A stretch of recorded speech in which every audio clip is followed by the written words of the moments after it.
Right now, at this very moment, somewhere across the United States of America, police patrol units have silently ramped up their operations. Surveillance teams are observing with heightened intensity.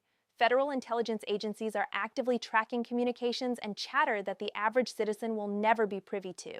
And the underlying reason is straightforward and serious. Government officials have credible reason to believe that retaliatory action could be on the horizon, not in the form of a ballistic missile cutting through the atmosphere, not fighter aircraft screaming overhead, but something far less conventional, significantly more unpredictable, and potentially much more difficult to intercept and prevent. Following recent coordinated military strikes conducted against Iran and the widely reported death of its supreme leader, threats have dramatically escalated. Official warnings have grown more intense, and numerous major metropolitan areas throughout the United States have been placed on elevated security alert status. The question before us isn't whether international tensions are running high. That much is abundantly clear and undeniable. The real question is what that actually means in practical terms for you as an individual, for your community, for your city, and for everyday existence across this nation. Are we discussing potential cyber infrastructure disruptions, the possibility of lone wolf actors, carefully coordinated terrorist attacks, or is this essentially a moment of institutional precaution that sounds far more frightening in headlines than the actual reality behind the security posture warrants? Over the course of the next several minutes, we're going to methodically break down exactly what government officials are communicating, what security experts and intelligence analysts believe is realistically possible, which specific cities are implementing increased security protocols, and most critically, what American citizens genuinely need to understand right now, presented without inducing panic, without sensational exaggeration, and without the distortion of political noise and partisan spin. Hi, I'm Sofia.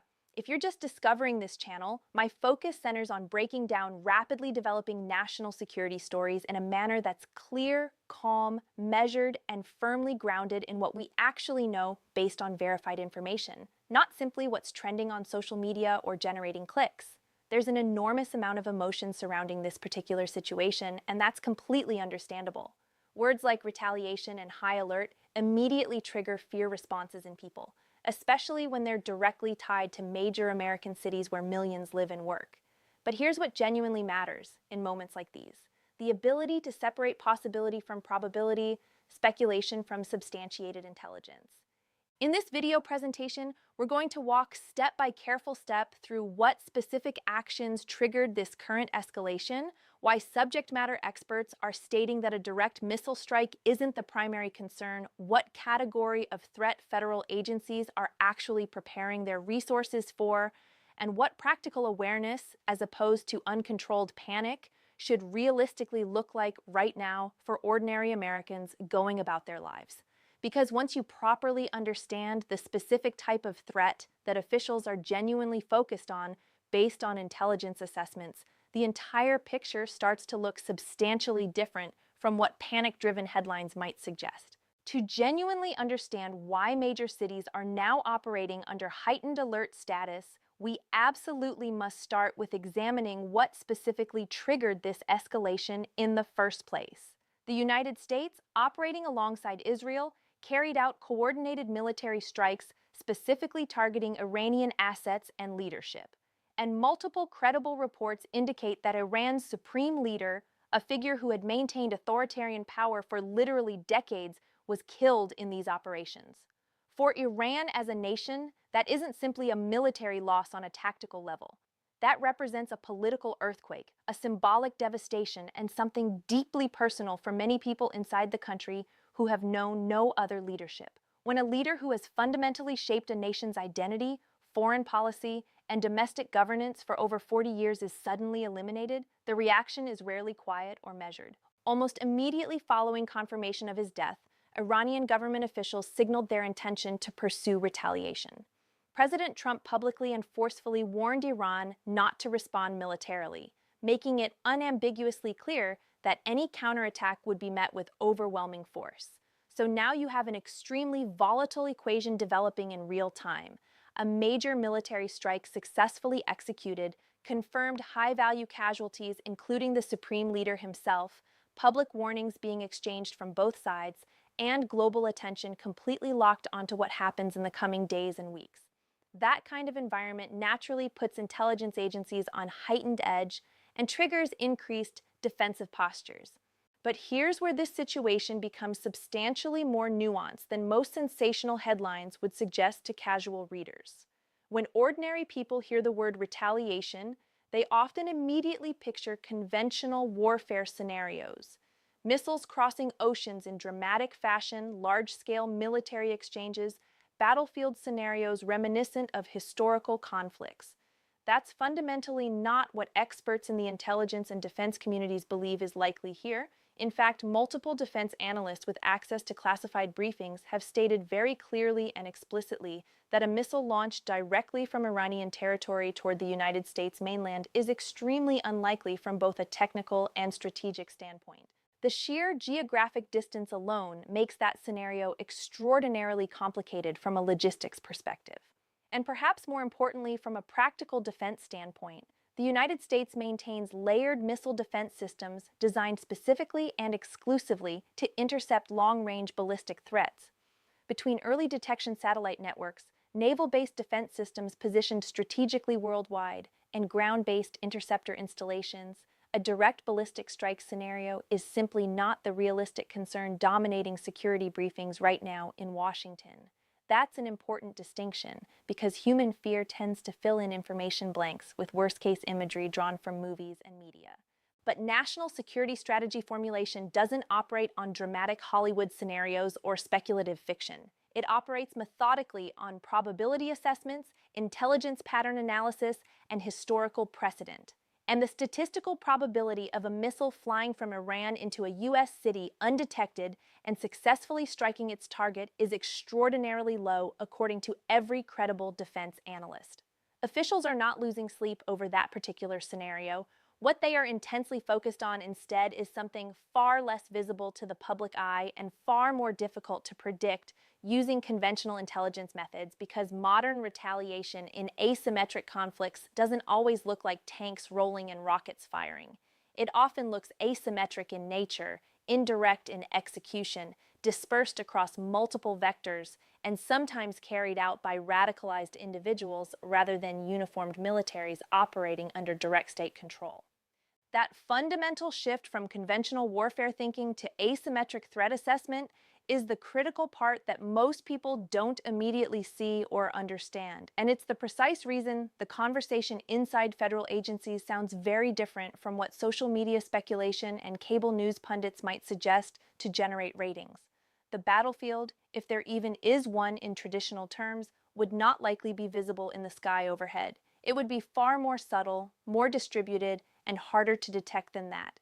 And that's exactly why officials are emphasizing vigilance and awareness at the local community level instead of warning about incoming missile strikes or conventional military attacks. So, if the concern isn't a traditional missile strike scenario, what exactly are federal agencies and intelligence communities preparing resources for? According to intelligence briefings and official statements coming out of the FBI, Department of Homeland Security, and the Pentagon, the primary worry centers around what security professionals classify as asymmetric retaliation, specifically the distinct possibility of a lone wolf attack or sleeper cell-style operation executed inside the United States homeland. Now, let's pause right there, because those particular terms get used often in media coverage, and they can sound overly dramatic without proper context. A lone wolf attack typically refers to an individual who acts independently without direct operational control from a foreign government or formal terrorist organization, but who may be ideologically motivated or psychologically inspired by broader geopolitical events, propaganda, or perceived injustices. A sleeper cell scenario, on the other hand, would involve individuals who have been embedded quietly within communities for an extended period of time, living seemingly normal lives, and who activate when international tensions escalate to predetermined levels or when they receive specific instructions. Both scenarios present unique challenges to intelligence services because they don't necessarily involve large-scale troop movements, weapons shipments, or obvious signals that traditional intelligence gathering methods can detect. And that's precisely what makes this particular category of threat so complicated for law enforcement and intelligence agencies to counter effectively. It doesn't require advanced missile systems or military-grade technology. It doesn't require airspace violations that radar can track. It doesn't require a formal declaration of war or mobilization that satellites can observe. It could be as operationally simple as a homemade explosive device constructed from readily available materials. It could involve a civilian vehicle deliberately used as a weapon in a crowded area. It could involve a single armed individual with basic firearms targeting a soft target location where many people gather. None of those scenarios are currently confirmed through intelligence. None are publicly announced as imminent threats, and there's no public intelligence indicating a specific operational plan currently in execution. But officials are preparing institutional resources and response capabilities for the possibility because historically, when geopolitical tensions spike dramatically, the statistical risk of isolated retaliatory acts does measurably increase according to historical pattern analysis. Now, here's where uncertainty plays a powerful psychological role in public perception. Some intelligence analysts suggest that if something retaliatory were to happen, it could potentially happen quickly, measured in days rather than months, especially if an individual actor is already radicalized ideologically and doesn't require coordination with others or sophisticated planning. Others in the analytical community argue that any meaningful operation, even a relatively small one, would require time for planning, coordination, communication with handlers, and logistics preparation, which would naturally stretch the realistic timeline into weeks or potentially longer. Intelligence agencies rarely, if ever, give exact dates or specific timeframes in public statements, and that inherent ambiguity alone can significantly amplify public anxiety and fear. When officials use language like stay vigilant or elevated threat environment, it doesn't mean something catastrophic is imminent tomorrow morning when you wake up. It means the probability curve based on intelligence assessments has shifted enough to justify heightened awareness, increased resource allocation, and enhanced coordination between agencies. And timing matters for another strategic reason that analysts always consider.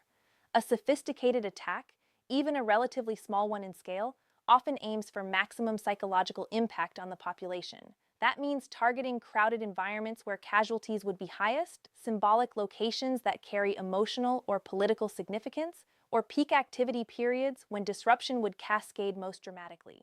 But again, it's absolutely critical to distinguish between elevated alert status and confirmed threat intelligence. Right now, cities are operating in prevention mode, not active response mode. There's a meaningful difference. Prevention mode means more police patrols in high-traffic areas, more active monitoring of communications, more intelligence sharing between federal and local agencies. It does not mean an attack is scheduled, planned, or guaranteed to occur. The reality that often gets lost in dramatic media coverage is this: most heightened alert periods do not ultimately end in catastrophe or attacks. They end quietly with nothing happening specifically because increased vigilance works effectively as both a deterrent and an interdiction mechanism. And that's something rarely emphasized in dramatic headlines that generate clicks and views. Still, the reason multiple major metropolitan areas throughout the country are now visibly increasing security presence and coordination isn't random or politically motivated.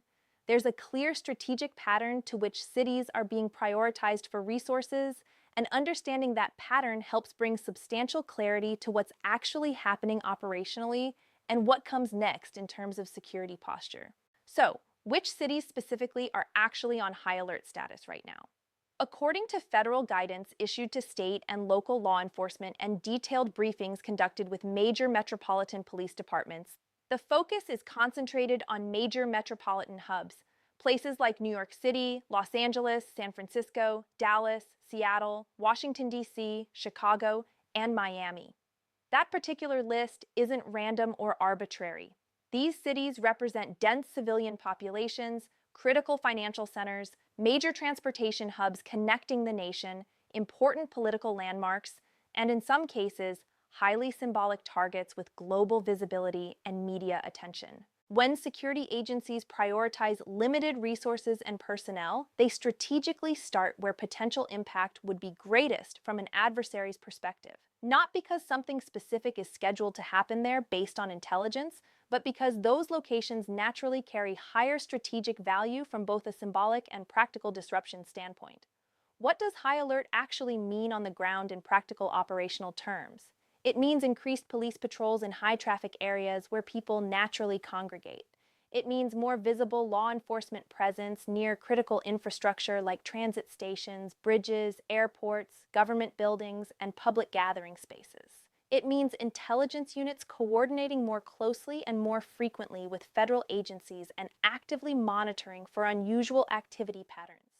In some cases, departments may temporarily adjust staffing schedules and shift assignments to ensure faster response times to any potential incident. But here's the key point that often gets lost in translation. Heightened alert status is fundamentally a precautionary posture. It is not evidence of a confirmed attack plot or specific credible threat. Law enforcement agencies often scale visibility up during geopolitical flashpoints as both a deterrent to potential bad actors and a reassurance measure to the civilian population. And that distinction matters tremendously because when people hear through news reports that their city is on high alert, the imagination tends to run ahead of the actual facts on the ground.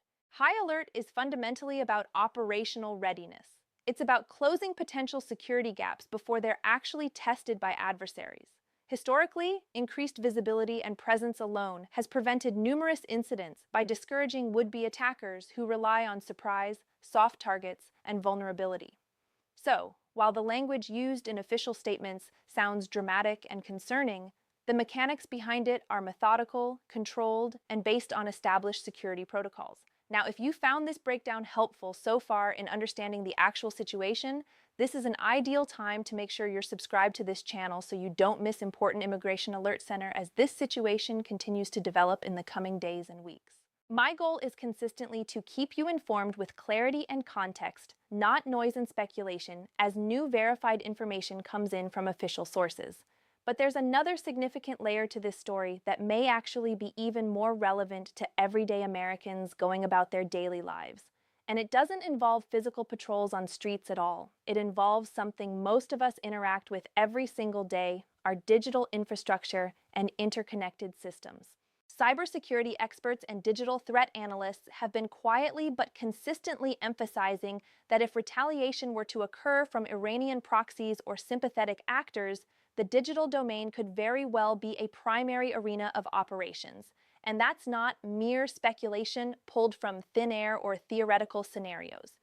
We've witnessed in recent years how even temporary disruptions to major digital platforms, whether it was cloud services going down unexpectedly, financial trading systems experiencing lag, email networks freezing, or widespread software outages, can negatively affect millions of people within minutes and create cascading problems.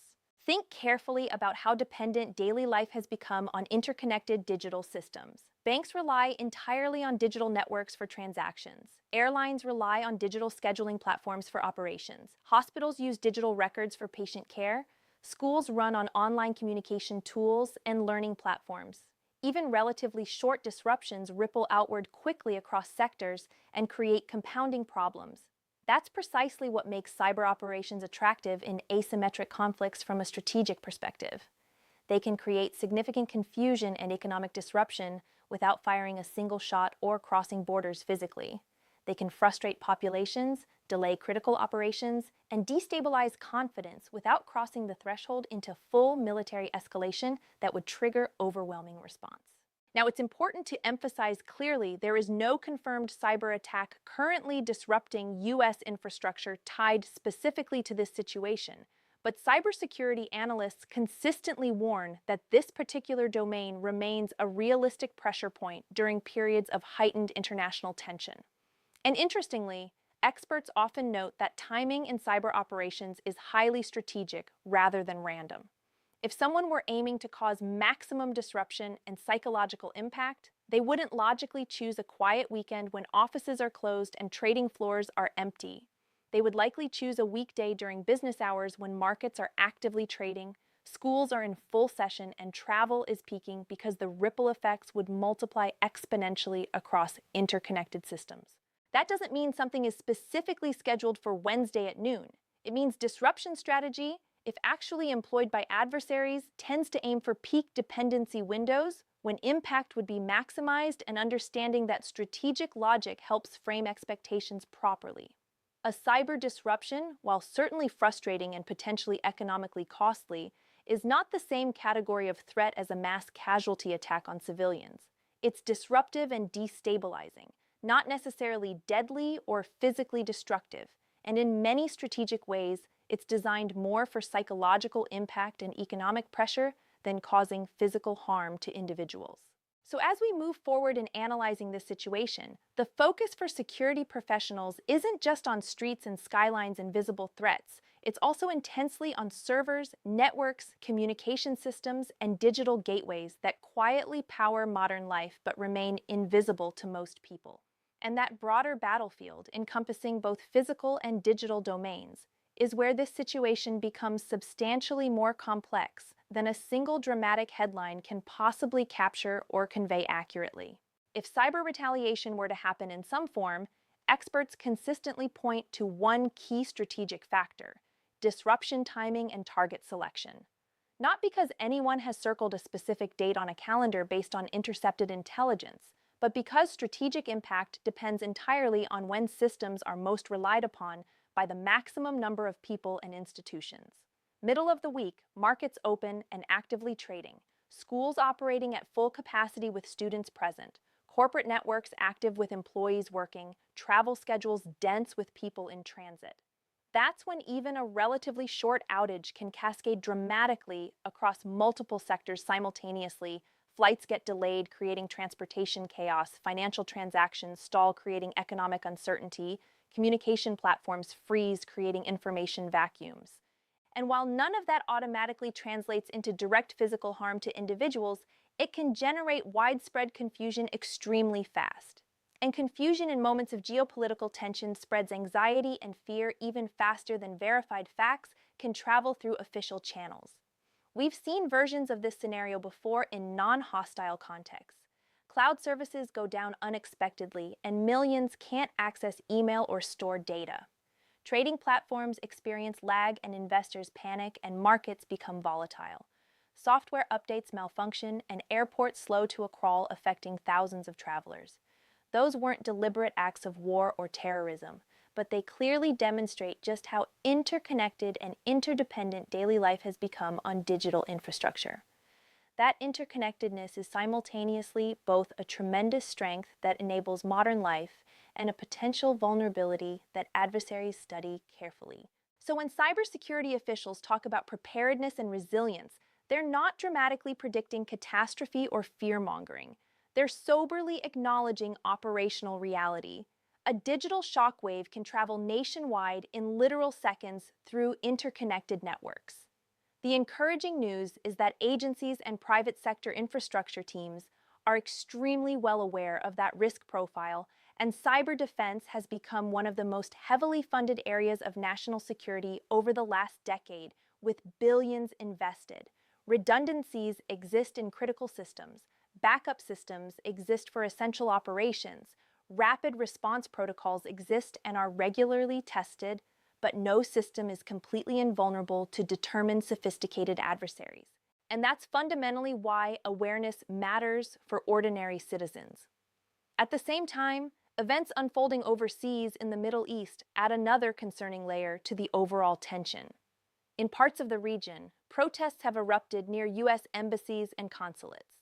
Demonstrators angry over recent military strikes have gathered in large numbers and, in some documented cases, attempted to damage property and breach security perimeters. Those scenes, people shouting slogans, windows being struck, security barriers being reinforced, create powerful imagery that spreads rapidly through media.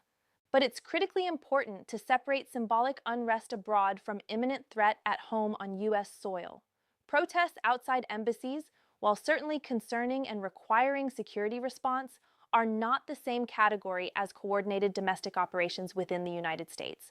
They signal heightened emotions in affected regions. They signal geopolitical strain and anti-American sentiment. They do not automatically signal an organized attack capability on American soil or specific operational plans. Still, From an intelligence standpoint, moments like this are exactly when agencies deliberately widen their surveillance lens. They monitor communications more closely across multiple platforms and languages. They assess chatter and rhetoric. They look for emerging patterns that could indicate inspiration, radicalization, or coordination among individuals or small groups. And that brings us directly back to the core operational challenge. Asymmetric threats don't always move in predictable, linear ways that traditional intelligence can track. They can be emotionally influenced by events overseas that radicalize individuals. They can be amplified by rhetoric from influencers and propagandists, or accelerated by deliberate misinformation campaigns online designed to create confusion.